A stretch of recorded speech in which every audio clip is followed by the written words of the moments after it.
నమస్కారం. ఈరోజు శ్రావణ శుక్రవారం, మొదటి శ్రావణ శుక్రవారం. పైగా నాగుల పంచమితో కలిసొచ్చింది. కనుక సాయంత్రం 5 గంటల నుంచి, కుదిరితే 5:30 నుంచి 7:30 మధ్యలో మీరు ఇప్పుడు చెప్పబోయే పనులు చేయడం వల్ల, మీ గుమ్మం దగ్గర కనుక వీటిని చల్లడం వల్ల లక్షలు కాదు కోట్లు వస్తాయి. మీకు సంపాదన విపరీతంగా పెరుగుతుంది. మీ ఇంట్లో ఉన్న కష్టాలన్నీ తీరిపోతాయి. లక్ష్మీదేవి మీ ఇంట్లో తిష్ట వేసి కూర్చుంటుంది. కోట్లకు అధిపతిని చేస్తుంది. చాలామందికి తెలుసు శ్రావణ శుక్రవారం అనేది చాలా పవిత్రమైన రోజు. లక్ష్మీదేవికి ఎంతో ఇష్టమైన శ్రావణ శుక్రవారం అందరికీ ఇంటని చక్కగా శుభ్రంగా పెట్టుకొని అలంకరించుకొని అమ్మవారికి పూజలు చేస్తారు. ఇలా పూజలు చేస్తే వచ్చిన లక్ష్మీదేవి ఇంట్లోనే స్థిరంగా ఉండిపోతుంది. అందుకే శ్రావణ శుక్రవారం పంచమితో కలిసి వచ్చింది కనుక మరింత శక్తిమైంది, చాలా శక్తివంతమైంది ఈరోజు. ఈ రోజున సాయంత్రం మీకున్నటువంటి కష్టాలు తొలగిపోవాలంటే ఇప్పుడు చెప్పిన విధంగా చేయడం వల్ల ఖచ్చితంగా మీకున్న కష్టాలు అనేవి తొలగిపోతాయి. మీ జీవితం అనేది అద్భుతంగా మారిపోతుంది. కష్టాలు, కన్నీళ్ళు, దరిద్రాలు అన్నీ పోయి విపరీతంగా ధన సంపాదన అనేది పెరుగుతుంది. ఇంతకీ మరి ఏం చేయాలి అనే విషయాన్ని ఇప్పుడు తెలుసుకుందాం. శ్రావణ మాసం అంటే భక్తుల హడావుడి మామూలుగా ఉండదు. శ్రావణ మాసంలో ప్రతిరోజు కూడా ఎంతో విశేషమైనది. ఇక ఇది పంచమితో కలిసి వచ్చింది, అంటే నాగ పంచమితో కలిసి వచ్చింది. ఇది చాలా విశేషమైనటువంటి సమయం. భర్త పిల్లల శ్రేయస్సు కోసం, వాళ్ళ దీర్ఘాయువు కోసం నాగపంచమి రోజున మహిళలు నాగ పూజని ఆచరిస్తారు. మన మాసంలో తప్పకుండా తులసీదేవిని ఆరాధించాలి. దీనివల్ల శుభ ఫలితాలు వస్తాయి. ఇక మీ ఇంట్లో తూర్పు దిక్కులోనే తులసి అనేది మొక్క అనేది ఉండాలన్నమాట. ఈ తులసి మొక్క ఇంట్లో సానుకూల శక్తిని ప్రవేశపెడుతుంది. దీంతోపాటు లక్ష్మీదేవి అనుగ్రహం కూడా మీపై ఎల్లప్పుడూ ఉంటుంది. కొంతమంది ఇంట్లో డాబాల పైన పక్కకి అట్లా పెట్టుకుంటూ ఉంటారు తులసి మొక్క.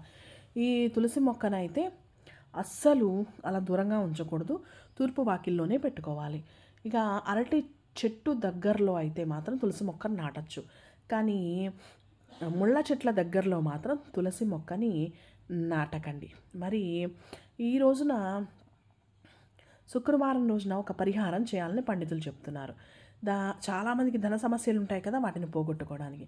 మరి అది ఏంటి అంటే, ముందుగా చక్కటి మంచి పసుపును తీసుకోండి. అంటే బయట కొనుక్కొచ్చింది కాకుండా కుదిరితే పచ్చి పసుపును తీసుకోండి. ఆ పసుపులో కొన్ని పాలు పోసి చిన్న ఉండలాగా చుట్టండి. అంటే ఒక గోలీ సైజ్ అంతా ఉండ అయితే సరిపోతుంది. అది మీ చేతిలో పట్టుకొని ఒకసారి ఇల్లంతా తిరగండి. అంటే ఇంట్లో ఉన్న అన్ని గదులు తిరగండి. బెడ్రూము, కిచెను, హాలు, బాత్రూము, ఇలా అన్ని రూమ్స్ తిరిగేసిన తర్వాత ఆ పసుపు ఉండను చేతిలో పట్టుకొని మీరు పూజలు చేసినటువంటి తులసి మొక్క దగ్గరకు వెళ్ళండి. వెళ్ళి తులసి మొక్క మొదట్లో చిన్న రంధ్రం, అంటే చిన్న గొయ్యలాగా చేసి ఆ గోతిలో పసుపు ముద్దను పెట్టేసి పైన మట్టి కప్పేయండి. ఇంతే, చాలా చిన్న విషయం అండి. దీనికోసం మనం పెద్దగా చేయాల్సింది ఏమీ లేదు. ఇలా చేసిన తర్వాత ఆ తులసి చెట్టుకి నమస్కారం చేసుకొని, ఇక్కడితో మా ఇంటికి పట్టిన దరిద్రమంతా పోవాలి అని నమస్కారం పెట్టుకొని చక్కగా ఇంట్లోకి వెళ్ళిపోండి. దీనివల్ల మీ జాతక దోషాల్లో వచ్చేటటువంటి దోషాలని తులసిమాత చక్కగా పోగొట్టేస్తుంది. ఇది రాత్రి 7 గంటల లోపల చేయాలి. 5 గంటల నుంచి లేదా 5:30 దగ్గర నుంచి 7 గంటల లోపల తప్పకుండా చేయాలి. నెలసరిలో ఉన్న ఆడవాళ్ళైతే ఈ పని అస్సలు చేయకూడదు. ఈ పరిహారం చేసిన 24 గంటల్లోనే మీకు ఖచ్చితంగా ఏదో ఒక పాజిటివ్ మార్పు అనేది కనిపిస్తుంది. ఏదో ఒక శుభవార్త వింటారు. జాతక దోషాలు అనేవి తగ్గుతాయి. జాతకం అద్భుతంగా మారిపోతుంది. లక్ష్మీదేవి మీ ఇంటి వైపు ఆకర్షింపబడుతుంది. కాబట్టి తప్పకుండా ఈ పరిహారాన్ని చేసుకోవడానికి మీరు ప్రయత్నించండి. ఇది చాలా చిన్న పరిహారం, పెద్దదేం కాదు. దీనికోసం ఎక్కువ డబ్బులు ఖర్చు పెట్టాల్సిన అవసరం అయితే ఏమీ లేదన్నమాట. ఇక ఇప్పుడు చెప్పే రెండో పరిహారాన్ని కూడా మీరు సాయంత్రం 5 గంటల నుంచి 5:30, లేకపోతే 5:30 నుంచి 7 గంటల లోపల మీరు కనుక ఈ పని చేయటం వల్ల మీ ఇంట్లో ధనలాభం అనేది కలుగుతుంది. ముఖ్యంగా చేయాల్సింది ఏంటంటే ధూపం వేయండి. ఇల్లంతా ధూపం వేయండి. ఇల్లంతా ధూపం వేయడం వల్ల నెగటివ్ ఎనర్జీ అంతా బయటికి వెళ్ళిపోతుంది.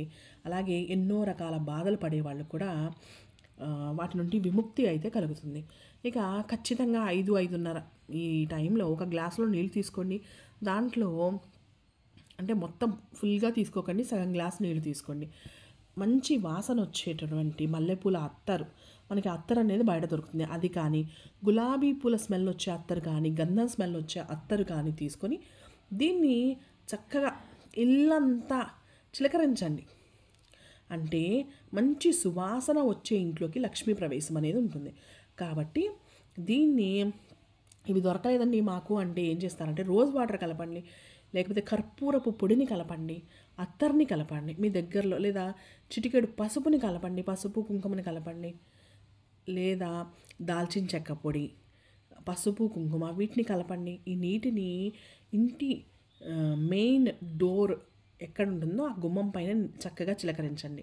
ఇలా చిలకరించిన తర్వాత ఆ నీటిని ఆ గుమ్మం పైన నుంచి చక్కగా తుడిచేయండి. అంటే గుమ్మానికి మనకి చేత్తో పసుపు రాసినట్టుగా ఆ నీటిని గుమ్మానికి రాసేయండి. ఈ విధంగా చేయడం వల్ల లక్ష్మీదేవికి మనం ఆహ్వానం పలుకుతున్నాం. లక్ష్మి ఎక్కడ మంచి సువాసన ఉంటుందో, ఎక్కడ ధూప దీప నైవేద్యాలు ఉంటాయో అమ్మవారు అక్కడికి ప్రవేశిస్తారు. అది సాయంత్రం సమయం కదా, తప్పకుండా అమ్మ ఇంట్లోకి వస్తుంది. ఇది చేయడం వల్ల ఇంట్లో ఉన్న చెడు అంతా తొలగిపోతుంది, అద్భుతమైన ఫలితాలు వస్తాయి, కష్టాలు బాధలు ఇబ్బందుల నుంచి బయటపడతారు.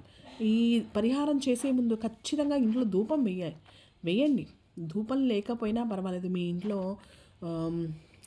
సాంబ్రాణి కడ్డీలనైనా వెలిగించి ఇల్లంతా చూపించండి మంచి వాసన వచ్చేలాగా. ఇది సాయంత్రం 5 గంటల నుంచి, లేదా కుదరలేదంటే 5:30 నుంచి 7 గంటల మధ్యలో మీకున్నటువంటి సమయంలో చక్కగా చేయండి. ఈ పరిహారం వల్ల లక్ష్మీదేవి మీ ఇంట్లో తిష్ట వేసి కూర్చుంటుంది. 100% ఫలితం అయితే ఉంటుంది. ఎందుకంటే గుమ్మానికి ఎంతో ప్రాధాన్యత ఉంటుంది. లక్ష్మీ స్వరూపమే అంటారు కదా గుమ్మాన్ని. కాబట్టి ఈ గుమ్మం దగ్గర ఈ పని చేయడానికి తప్పకుండా ప్రయత్నించండి. దీన్ని అట్లాగే ఈ శుక్రవారం పూట గుమ్మాన్ని తొక్కడం, అలాగే గుమ్మం పైన కూర్చోవడం లాంటివి చేయకండి. గుమ్మాన్ని చక్కగా అలంకరించండి. కుదిరితే 2 దీపములు పెట్టండి, అటుపక్క ఇటుపక్క. కొంచెం ప్రసాదంగా దీపానికి పటికీ బెల్లాన్ని పెట్టండి. అలాగే గుమ్మం పైనుంచి ఎవరికైనా డబ్బులు ఇవ్వడం తీసుకోవడం చేయకండి. గడప మీద కూర్చుని స్త్రీలు కన్నీరు పెట్టుకోవడం వంటివి చేయకూడదు. అలాగే గుమ్మం మీద కూర్చుని గోళ్ళు కత్తిరించడం, భోజనం చేయడం ఇలాంటి పనులు అస్సలు చేయకూడదు. ఇలా చేయడం వల్ల దరిద్రం అనేది వస్తుంది. గుమ్మంపై తల పెట్టి నిద్రపోకూడదు. ఇలా చేయడం వల్ల కూడా అలక్ష్మికి మనం స్వాగతం పలికిన వాళ్ళం అవుతాం. కాబట్టి ఇలాంటి పనులు చేయకుండా ఉంటే చాలా చాలా మంచిదన్నమాట. ఇక మీరు కుదిరితే పుట్టమన్ను తెచ్చుకున్నారనుకుని ఆ పుట్టమన్నుని నీళ్ళల్లో కలుపుకొని వంటికి స్నానం చేయడానికి ప్రయత్నించండి. అట్లాగే తులసి చెట్టు దగ్గర పూజని తప్పనిసరిగా చేయండి, ధూపం వేయండి. ఇవన్నీ ఇప్పుడు చెప్పినవన్నీ చాలా చిన్నమైనటువంటి పరిహారాలు. వీటి చేయడం వల్ల తప్పకుండా మార్పు అనేది వస్తుంది. ఇలాంటి మరిన్ని వీడియోస్ కోసం మా ఛానల్ని లైక్ చేయండి, షేర్ చేయండి, సబ్స్క్రైబ్ చేయండి. మీ విలువైన కమెంట్స్ని కమెంట్స్ రూపంలో తప్పకుండా తెలియచేయండి. అలాగే బెల్ ఐకాన్ని ప్రెస్ చేయండి. కొత్తగా మేము ఏ వీడియోస్ అప్లోడ్ చేసినా వాటి నోటిఫికేషన్ మీకు రావాలి అంటే please press the bell icon, please subscribe our channel. తప్పకుండా ఈ పరిహారాన్ని ఈరోజు ఆచరించడానికి ప్రయత్నించండి. పెద్ద విషయం ఏం కాదు. ఇంట్లో ధూపం వేసుకోవడం, అలాగే మంచి సువాసన ఉన్నటువంటి అత్తర్ని ఇల్లంతా చల్లడం.